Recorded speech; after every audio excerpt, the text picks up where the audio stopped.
కర్ర ఉన్నందే బర్రె. ఈ సామెత వట్టిగా చెప్పలేదు. మన నిజ జీవితంలో దీన్ని ప్రతి వాళ్ళు అప్లై చేయాలి. దారిలో గిట్ట నువ్వు తొవ్వలో ఒక డోలకు పెడితే ఎవడో వచ్చి పోయేటాడు, దారి పొడుగున పోయే ప్రతి వాళ్ళు కూడా టింగ్ టింగ్ అని కొట్టుకుంటూ పోతుంటారు. మనిషి జీవితము అంతే. సరియైన నిర్ణయాలు మనం తీసుకోలేకపోతే మన జీవితంలో మనం వేరే వాళ్ళ ఆధీనంలో గిట్ట పెడితే జీవితం కూడా అలానే అవుతుంది. దారిన పోయే ప్రతివాడు కొట్టుకుంటూ పోతుంటాడు. అందుకే నిశ్చలమైనటువంటి మనస్సుతోటి దృఢ నిశ్చయంతో ఉండాలి. కర్ర దగ్గర ఉన్నదనుకో, నా నిర్ణయం నేను తీసుకోగలుగుతా అని, అప్పుడు దగ్గరికి ఎవరు రారు, వీడు చేసుకుంటాడు అని వదిలిస్తారు.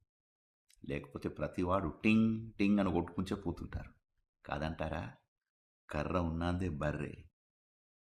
మాట వ్యవహారం కూడా రాకుండా అనుకో, వీనికి ఏం రాదు అని ప్రతివాడు ఇన్వాల్వ్ అవుతుంటాడు. ప్రతివాడు ఏదో తప్పులు దిద్దామని చూస్తుంటాడు, ఉచిత సలహాలు ఇస్తుంటారు. అందుకే నీ జీవితంలో నువ్వు నిర్ణయాలు తీసుకోవాలి అంటే నీకు కాన్ఫిడెంట్గా ఉండాలి. ఏమంటారు?